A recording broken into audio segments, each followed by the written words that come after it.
And it's good to be back at Texas Heart and see some old friends of mine, Bud Frazier, who helped train me. Bud, thank you. I wouldn't be here without you. Shanna Blackman, who is one of my residents, who now happens to be the best thoracic surgeon on the planet. So it's good to come back here and see everybody. And I thought today we'd talk about the current data on TAVR and the lifetime management of aortic stenosis. We have a small group, so don't be afraid to just yell out if you want to ask something. And you're also welcome to these slides if you want it. We can figure out how this goes forward. Does this not work? Yeah. Oh, there you go. So these are my conflict of interest in the TAVR world. I've actually been fortunate to serve as a national PI in a lot of the trials, or the national chair. I get asked to be PI now. I say, you don't want me. I'm 72. Let me put my 45-year-old partner in, and you'll have him for 20 years, and I'll be a chair, and I'll just help out. But it's pretty well spread across the board, so not one company gets too much. But my biggest conflict is I'm a cardiac surgeon. I like doing valve surgery, and we do it very, very well. So let's talk about the data, because it's always good to remember how we got here. We started off with a partner 1B, which is an extreme risk trial, TAVR versus medical therapy. Only time surgical replacement has been matched against medical therapy. And this medical therapy could also include BAV, 20% survival advantage at every year. So it got approved. When it came to the core valve extreme risk, we want to do the same thing, but it was no longer ethical to randomize against medical therapy. So you developed an objective performance goal based on partner and the contemporary BAVs. And then you can see the survival at 5 years is about the same. So extreme risk got approved. So then we went to high risk. And high risk, the primary endpoint, because it's important to know what the endpoints were all-cause mortality. And for the partner, it was non-inferior at every year through 5 years. For high-risk core valve, it actually was superior for TAVR in year 1 and 2, but then it became non-inferior. Why it was superior is an interesting story, but that's another day. We're happy to talk about it. But so intermediate risk got approved. Then we moved to, high risk got approved. Then we moved to intermediate risk. Now, when we moved to intermediate risk, the one thing you need to remember about partner 1A was that it was non-inferior based on mortality, but it was statistically worse for stroke for TAVR. That's why Hartzell Schaff wrote an editorial going, success, but at what price? So the FDA said, when you move to intermediate risk, stroke has to be part of the endpoint. So both of these use an endpoint of all-cause mortality disabling stroke, non-inferior across 5 years for both trials. Intermediate risk got approved. Now we go to low risk. In low risk, we're going to have less events. So you either have to add patients, time, or events. Patients and time can cost money, events don't. Marty Leon and Michael Mack and partners said, well, we'll just have a composite of all-cause mortality, all stroke, and hospitalization. Jeff Pop and I said, this is low risk. We're going to have to sell this as surgeons. We want something more concrete, because rehospitalization can be a choice. So we stuck with all-cause mortality or disabling stroke. We're going to use a Bayesian analysis, which lets us get an early look at the data. So partner was statistically positive for TAVR for this composite, and we were statistically non-inferior based on a Bayesian analysis. Now, Bayesian analysis gave us a posterior probability of greater than 0.999. If you got to have a p-value, take your Bayesian posterior probability and subtract it from 1, less than 0.001. So let's look at some of the KM curves. This is the 1-year all-cause mortality. And you notice at 30 days, it's pretty much similar, 1.1, 1.2, 0.4, 0.4. And then you go to 1 year, and both of them are lower in partner than they are in the Evolut low risk. So was partner better? No, they just chose a low risk group of patients. And we'll talk about how they did that. And it's okay as long as you're comparing TAVR and surgery in that arm, and we compare TAVR and surgery, but we can't compare TAVR between trials, and I can't compare surgery between trials. That does not work for randomized trials. So how about stroke? Well, remember partner 1A, TAVR was worse. Now TAVR is statistically better than surgery at 1 year. And embolic protection, the sentinel didn't come available to halfway through. And Marty and Mike and Jeff and I said, listen, we're not going to allow them. 1 or 2 people got them, but basically we had a very low stroke rate without sentinel. And then if you look at rehospitalization, TAVR was superior in both trials. And in fact, if I added a hospitalization to the Evolut low risk, it would have been a superior trial. When I presented this, Marty presented the partner trial, I presented the Evolut low risk trial, and then we actually took our questions together, and Brunwald was our first discussant. And Brunwald said, this is amazing data. And I can't tell you what it feels like to stand on a podium and have Brunwald, the father of all this, tell you that your data is just amazing.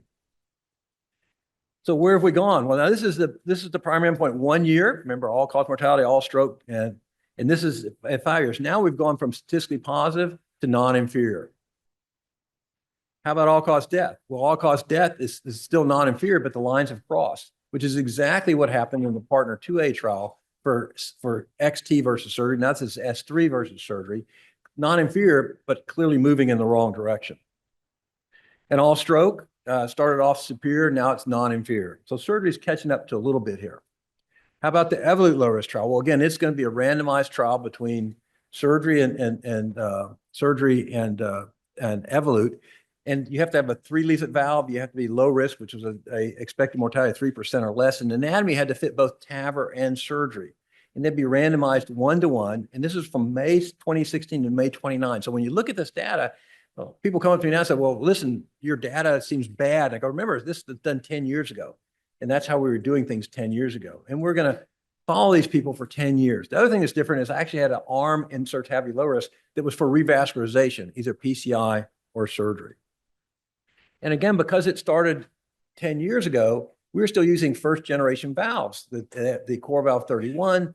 Then we about 3/4 were the Evolute R, which is the first recapturable one, and just less than 1/4 Evolute Pro, which had the first skirt. We now all use Evolute FX Plus. So again, it's hard to compare all these historical data with what we use now. That's true for both trials. Also, when we did this, 17.7% were trifecta valves. Trifecta valves off the market. I wrote my first trifecta failure paper in 2017. It was owned by St. Jude then. They sent people to my office and said, you can't publish this. I said, yes, we will. But it didn't come off the market until about 2019 because it took a while before the Cleveland Clinic and University of Michigan wrote papers that also showed this. But again, I've also taken this out of and redone the analysis. And so far at 5 years, it doesn't make a difference. So this was our first, and this is going out to 5 years. And what you notice about our all-cause mortality disabling stroke is it's widening out to 4 years. And then between 4 years and 5 years, it starts to come back together. So I was wondering, well, why are we widening over 4 years and all of a sudden we're coming back together? So I divided it into the two components, disabling stroke and all-cause mortality. Disabling stroke is pretty even across the way. It didn't change. But what changed? All-cause mortality. And what we see is between year 3 and 4, it's widening out in favor of TAVR. In year 4 to 5, it comes back more towards being equal, more in favor of surgery. So I said, well, why would all-cause mortality do that? So I divided into non-cardiovascular mortality and cardiovascular mortality. Remember, non-cardiovascular mortality is going to be a random event based on how sick you are. The sicker you are, the steeper your mortality curve. But it's going to occur randomly in all populations as long as you have a big enough population. And that's what you see. But between year 3 and 4, it kind of wobbled out in favor of TAVR. Year 4 to 5, it wobbled back, but it's pretty much even. But cardiovascular mortality is what you should always focus on, because cardiovascular mortality has to do with how well you corrected the aortic stenosis and the longer-term performance of the valve you use. And you notice cardiovascular mortality has a delta in favor of Evolute at 1.1 at 2 years. It's now 2.1. So cardiovascular mortality is still moving in the right direction, which gives you confidence that this is still a pretty good alternative to surgery in the patient population that we treated. This is the NOTION trial. Remember, the NOTION trial was the Nordic countries, Norway, Finland, Sweden, and Belgium. And it was kind of halfway between low risk and intermediate risk. The mean age was 79, not 74. And the STS was about 2.9, not about 2. And what you can see is that the outcomes are really not that much different. And in fact, at 10 years, there's no mortality difference between TAVR and surgery in this very early trial, which was set up as a superiority trial. Didn't meet superiority, but this is pretty impressive data for this patient population. But it is a very small trial. So right now, mortality and survival appear similar between TAVR and surgery. Longer term appears to lead to some potential differences between valves, as there probably will be, but we need longer term data. And all the trials we're running now all have at least 10 years of follow-up. And that led to the current ACC/AHA guidelines in choosing between valves. What they say, if you're 65 or less, or going to live 20 years or more, you should still have surgery. If you're 80 or going to live 10 years or less, and you can have a transfemoral TAVR, which to me is anything that doesn't put a hole in your chest, you should have TAVR. Between 65 and 80, it's the physiologic risk of surgery, the anatomic risk of TAVR, and what patients want. Well, here's a hint. All patients want TAVR. Nobody comes in asking for surgery. And this is what's happened to the TAVR universe since we started. This just goes up to 2023. The 2024 data is just coming in. What you can see is that by 2023, we did over 100,000 commercial TAVRs. 63,000 is all aortic valve procedures. And then the red line, which is isolated AVRs, 18,700. So interesting, low risk was approved in 2019. Here in 2020, we see actually surgeries kind of starting back up again. My isolated surgical volume at my place has gone up 20% since this. Why? because people are coming into my valve clinic looking for TAVR, and they're 60 years old, and we tell them, you don't meet the guidelines, you need surgery. Some of them leave, most of them stay and get operated on. But this is what's happening across the US. This is from this is from Upper Atlantic Consortium. And when they looked at people between less than 65 to 80 and 80 above, and who got TAVR and surgery. And what you see is that in this grouping, by 2021, 47.5% of people less than 65 were getting TAVR. That's somewhat worrisome. This is Joanne Chikwi. She just published this. This is New York, New Jersey, and California. And for people less than 65, and you see by 2020, it's even. By 2021, and people less than 65 in these 3 states, there's more people getting TAVR than getting surgery. And that does not meet the guidelines. And we'll talk about that in a little bit. So what are the differences between the PARTNER trials and the Evolut trials? Well, there are 2 things in low risk that are different. First of all, the PARTNER low risk trial, PARTNER 3, was the first time surgery actually had superior hemodynamics to TAVR. Whereas hemodynamics for Evolut is superior to TAVR at every time point, has been in every test we've done. So this is Becky Hahn's work. Becky runs the echo lab up at Columbia, works with Marty Leon. It's kind of the home of the PARTNER trials. Becky's a great echo person. And what Becky did, she took the core lab echoes from the PARTNER trials and the Evolut core valve trials. And what Becky showed was from the core lab data, the mean EOA for a SAPIEN 3 across the board was 1.66, and for an Evolut was 2.01. And we'll talk a little bit about, does these specific numbers mean anything? And she made these charts. We don't use SAPIEN XT, we use SAPIEN 3. Notice a 20 SAPIEN S3 has an EOA of 1.22. I couldn't be in the SMART trial because I told my team if anybody got randomized to SAPIEN and they needed a 20, we couldn't do it. That's moderate AS. There's almost no reason to put in that. And you see they go down to finally single digits, times 29. But I'd say ignore that and look at the Doppler velocity index, 0.42. We'll talk in a minute about why that's important. Same thing for Evolut core valve. Again, single digit grade, but more importantly, Doppler velocity index of 0.61. So why is that important? Well, the Doppler velocity index comes from the continuity equation. It says the flow below the valve equals the flow at the valve. And the flow below the valve in the LVOT is what? It's the LVOT area times the LVOT velocity times index. That envelope you see that sums every instantaneous velocity. And that equals the aortic valve area times the aortic VTI.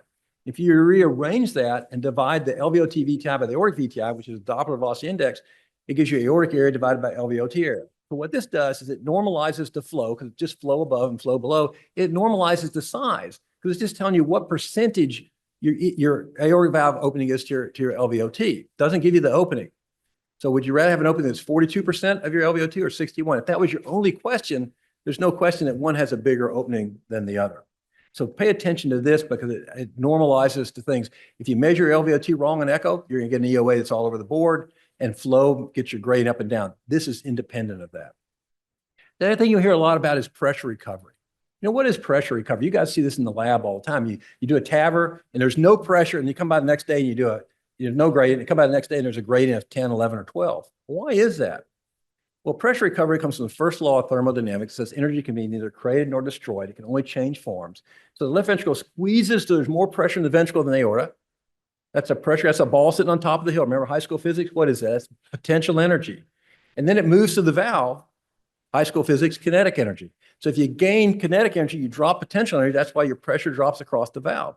Once it gets through the valve, you hit nonlinear flow, or for small aorta, the wall of the aorta, and you lose kinetic energy. If you lose kinetic energy, what happens? You regain potential energy and it goes up. Is that good or bad? Well, all the heart cares about is work. And work is force over distance, and force is mass times acceleration. And I can calculate how much force it takes to move every volume of blood from where it is through the valve. Once it gets through that valve, that force is done. You don't get it back. And when the pressure goes up downstream, you're adding to afterload. Is afterload good or bad? It's bad. I mean, if you had aortic stenosis, you're going to have a systolic pressure of 100, 150, or 200. 100. Afterload is bad. Now, oftentimes I talk to my cardiology colleagues over at Methodist, and they say, well, we don't believe that. I said, well, listen, let's do an experiment. I'm going to give you a box that weighs 20 kilos. I want you to carry it up these 20 steps. I can calculate how much work you did to get up there.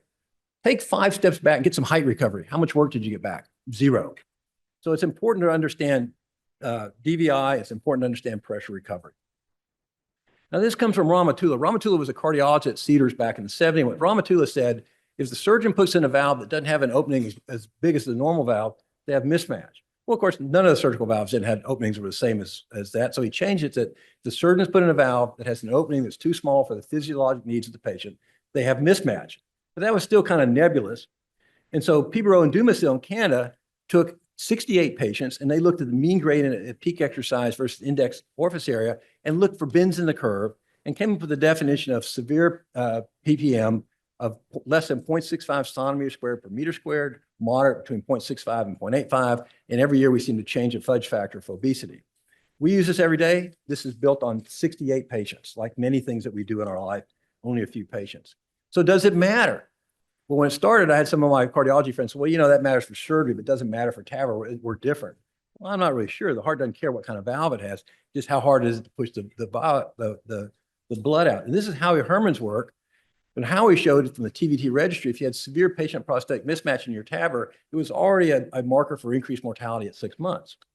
Now, surgeons, we've known about this for a long time. This is Fallon's work. He took almost 60,000 people from the STS that were 65 or older getting an isolated AVR, much like what we're seeing today in our TAVR world.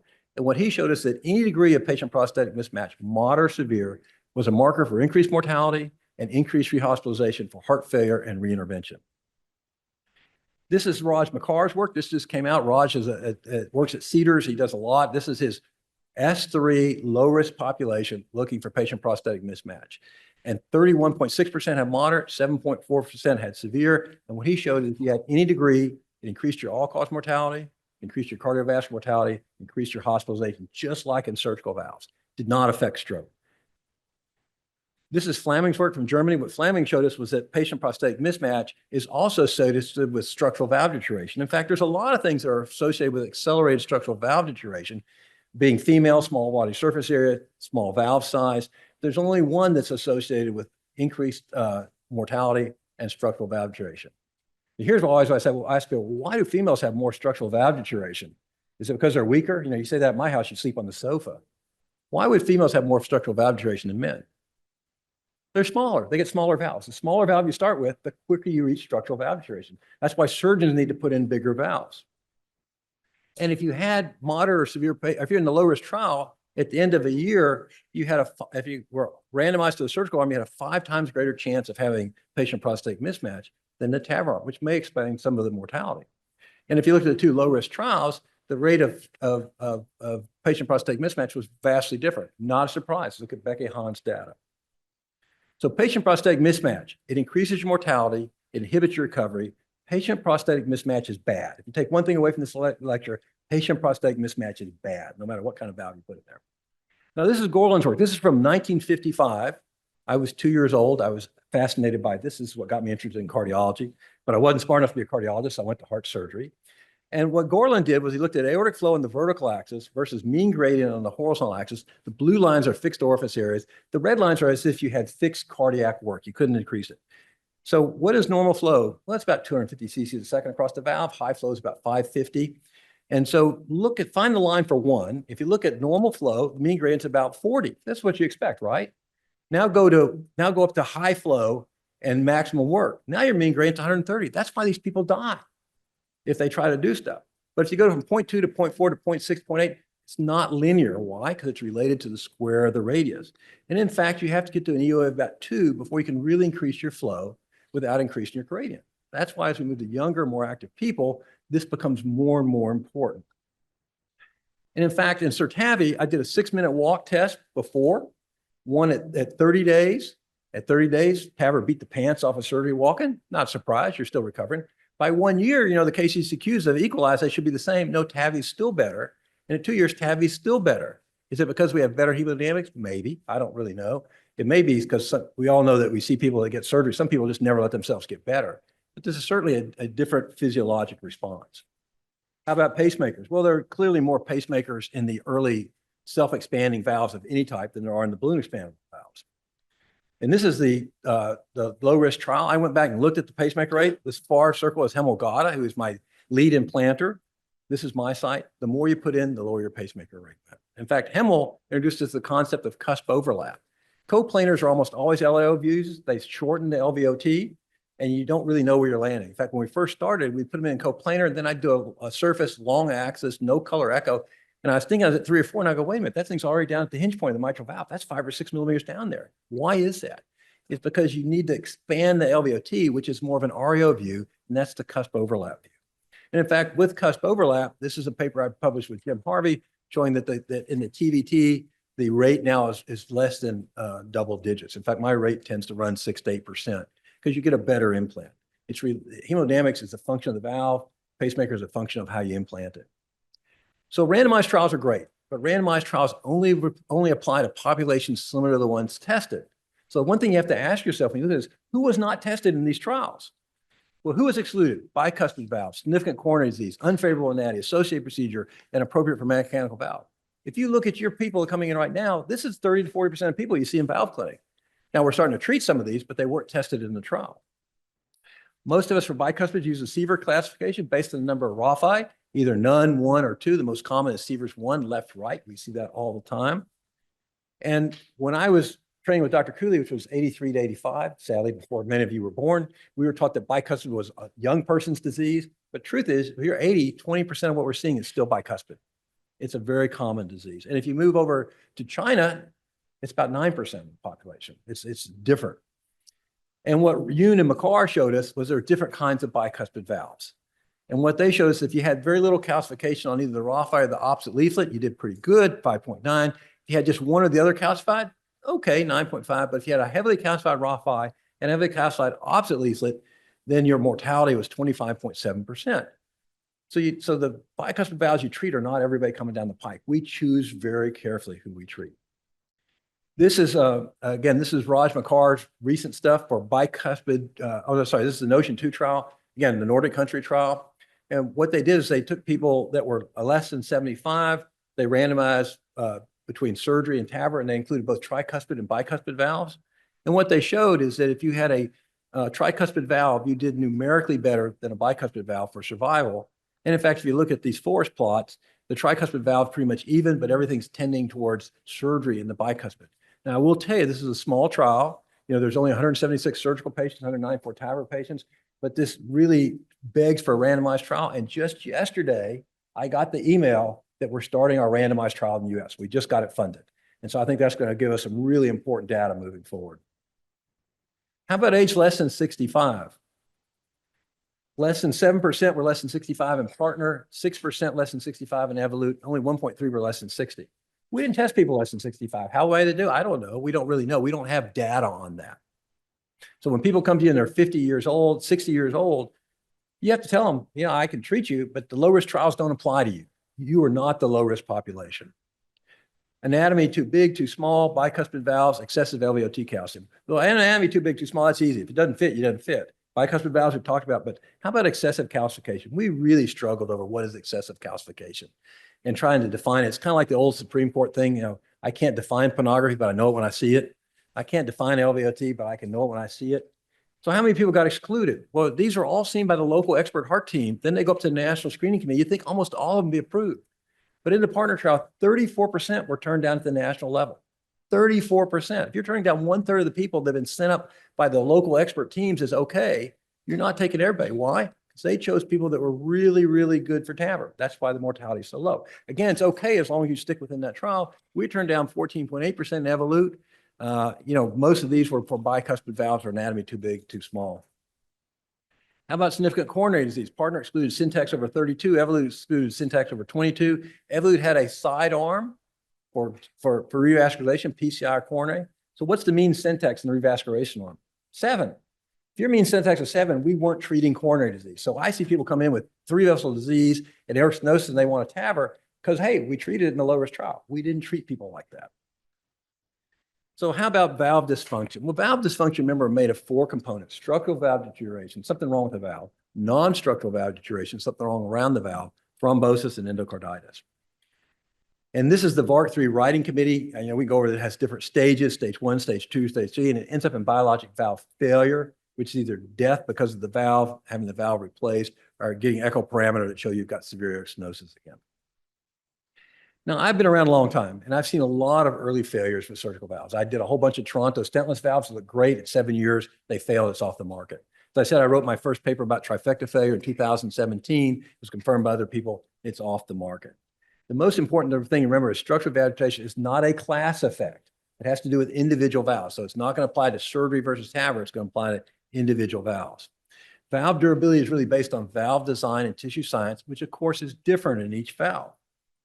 So we have a fair amount of durability from the high risk, low and intermediate risk trials out to 5 years. But you know, the mean age in high risk was 84, intermediate was 81. They're going to die before we know if these valves work or not. We're not going to get data from that. We do have 8-year. I do have a 10-year slide for this. Again, it looks just the same for Notion. I'm sorry, I have not updated to 10 years. But what do we really know about durability? Well, this is the high and intermediate risk trial. And what I did is I took the randomized arm from both these trials, which is over 2,000 patients, and I used the randomized arm of surgery versus TAVR to look at the rate of moderate or greater structural valve deterioration. And it was higher in surgery than it was in TAVR. And then I took the non-randomized continued access, which got me to almost 5,000 patients, and used that to look for associations. And if we look at the associations, if you had moderate or greater structural valve deterioration, whether you're in the pooled data, the surgical data, or the TAVI data, it doubled your risk of all-cause mortality. It doubled the risk of cardiovascular mortality, and it doubled your risk of hospitalization. So structural valve deterioration is not a good thing. This is Steve Yakovov presented this. This is where we went and looked at basically all of valve dysfunction, which includes structural, non-structural thrombosis and endocarditis. And what we showed is if you had this and it was more common in surgery again than it was in TAVR, the hazard risk of death or rehospitalization was high. This is what we know from the Partner 2A. This is Philip Pibero's work. Remember, Partner 2A randomized XT, an old valve we don't use anymore, against surgery. And XT had more biologic valve failure than surgery. Then they took the non-randomized continued access with S3 and compared against surgery. So the biologic valve failure with S3 was 2.6, surgery was 1.3, no longer statistically significant. This was considered a win. The problem is if you're really obsessive like me and you go back and read the supplement, which I do, there's a graph where they did inverse probability treatment weighting, which gives you a better pseudo population, a better match. In year 4 and 5, S3 had statistically more valve failure than surgery if you do this better match. A little bit worrisome. So how about for the low risk trial? I just presented this AATS. This is winding its way through JACC right now. So if anybody knows Harlan, call him up, tell him take my paper. And what we know about the primary endpoint, but we also looked at the risk of biologic valve dysfunction. And what we found is that in the 5-year data, there's no statistical difference between the biologic valve dysfunction between TAVR and surgery. But if you had it, it was still a marker for increased mortality, both cardiovascular, non-cardiovascular, and rehospitalization. Valve dysfunction is not a good thing. So structural valve deterioration is important, but in general, there's really little signal before 7 years. That's when I start to see surgical valves typically go bad. And 10 years is really required to feel confident in valve durability. I was asked this on the podium at 5 years and said, guys, we all have to wait. It's still too early. A signal for failure is important. No signal requires more time for validation. Now, if you live long enough and you have a biologic valve, it will fail. All biologic valves will fail at some point if you live long enough, and they'll come back.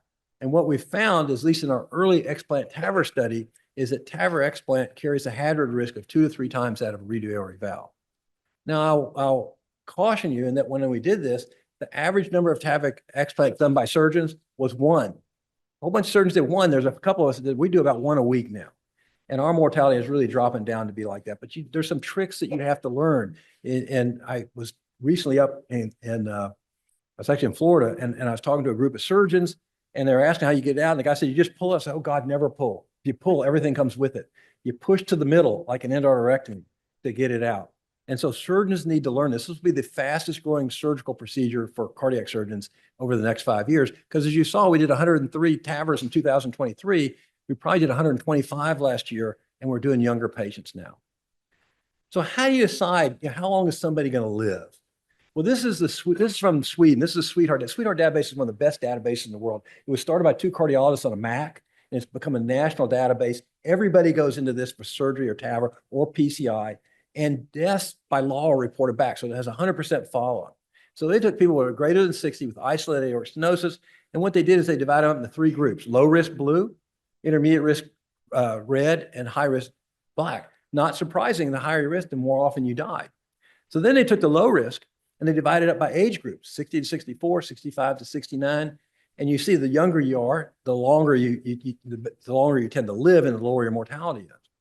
So what they showed us is if we look at the mean survival in high-risk black line, red intermediate, and blue low risk, well, I think we have data that will allow us to put TAVRs into about 10 years. I think our durability data is pretty good to that. So I'll give that the green zone. If you're higher intermediate risk, it's pretty reasonable to believe that these trials have it. But how about if you're low risk? Well, this is all red. We don't have data for those people yet. This is the US guidelines, 65.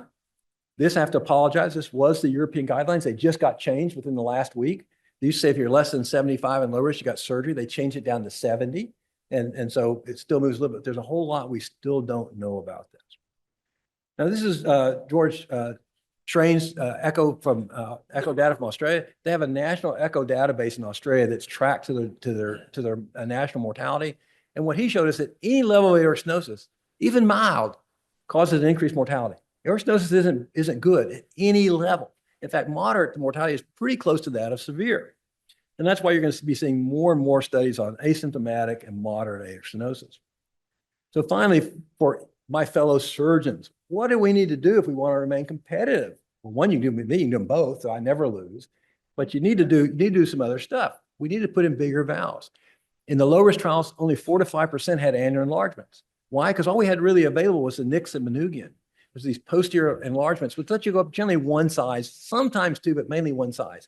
Going to a 19 to 21 is not a very exciting thing. In fact, cardiologists often ask me, you know, if I have a patient that could go to TAVR or surgery, what should I do? And the first thing I said, tell me about your surgeons. What do they send back to you? If they're sending back 19 and 21 valves, you probably just go to TAVR. Or better yet, get a new surgeon. And then, of course, there's the Rastankona, which is an anterior, which is great for kids, not a good operation for adults, very uncommon. But recently, Bo Yang at Michigan came up with what's called the Y angioplasty.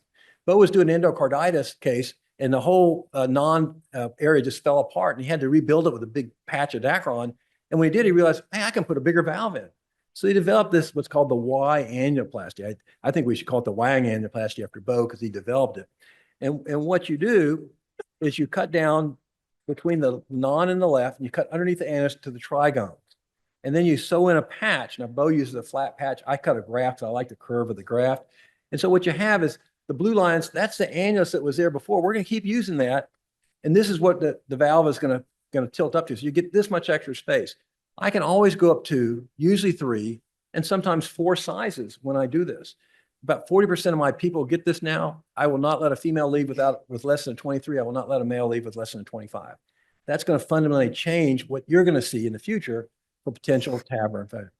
Now, I don't know if we have a little bit of time to show this. This is just kind of show you, this is a TAVR explant with a Y, because I think as a cardiologist, you need to know what your surgeons are up against. And so this is an Evolut that failed, and it failed by AI, which is interesting. Half the failures are AI, not AS. And we can talk about that because that's something I'm looking into right now. And part of the problem with this valve is being nitinol. Surgeons get in there and they push it to the middle and it just pops back. They don't know what to do because they're not TAVR surgeons. So what I do is I cut off a little short piece of the 3/8" venous tubing. We put these silks in there, and we're just going to pull it back up in this. We're going to recapsulize the valve so I can see it to work. And then once you do that, now you can get down there and you get between the native leaflets and the valve, and you push to the center. And you just go around pushing it. You never pull, you push to the center. One of my partners did one yesterday, and at the end he pulled it out, and it wasn't disconnected and left a hole in the anterior leaflet. So I had to patch that. So you never pull, you always push to the center and it comes off. Now you're left with just an aortic valve. So now we're just going to take out the leaflets, just like you would for any old valve you're doing.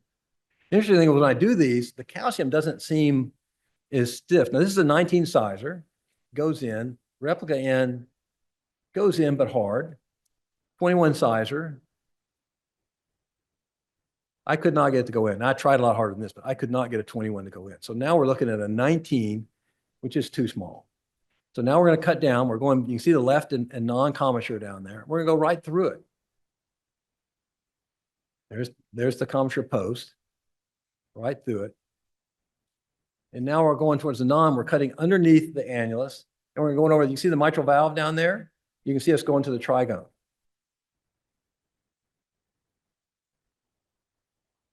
And then once we do that, I'm going to turn around. I'm going to do the same thing on the left side. I'm underneath the annulus. You can see the mitral valve, and you can see the trigone. So I'm going to go to the trigone. And that's the space that we're going to have. And now I'm going to take this graft,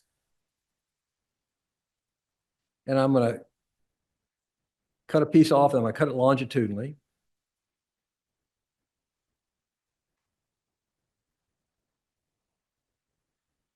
And then we're going to measure this out to a little bit beyond the width that we have, because you always take up a little space when you're sewing.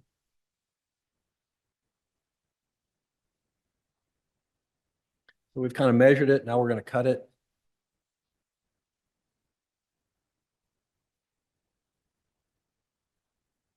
I apologize. I'm a surgeon. I have to show the one movie, or I lose my license as a surgeon. So now we're going to sew this down with just a 4-O-Proline. When we sew across the annus, we sew up. And you can see that some of this Dacron now becomes new LVOT.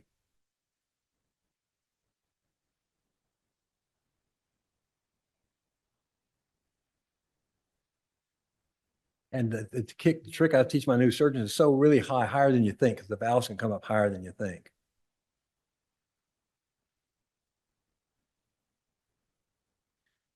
So there's a 21 sizer, goes in easily. You touch the native valve and you tilt it up onto the Dacron. Because remember, you're still using the annulus. That's a 23. It goes easily. And here's a 25. And then we've marked the top of it, and that's what we're going to sew across. So we've gone from a 19 to a 25 by doing this, which is, and you can see that's a mark of what we're still going to use as annulus. So we're going to I use non-pledgets. I never use pledgets on the inside. I don't like pledgets in the LVOT, non-pledget sutures. And then we're going to come up through the valve, and then I use core knots in everybody. When we start core knots, I thought that's, it's such a sissy thing to do. Residents need to learn to tie. But the key about core knots is not the tying. It's just because there's no finger in there. I can see where the valve's touching it, and it basically eliminates paravalvular leak. And then we're just going to sew this up and over. And we're going to close it. We're going to de-air it and just come off bypass. And as I said, I do this probably in about 40% of the cases. What I really do, I get a CT on everybody I'm going to operate on, and I calculate an area-derived diameter. And then I try to pick a valve that has an inner diameter that equals that area-derived diameter. So what will surgeons see going forward? You're going to see an increased push for TAVR in younger patients. You're going to see an increasing number of TAVR valves. It is going to keep surgeons busy. Thank you very much. It's been so much fun reporting on old hots. I'm happy to answer any questions.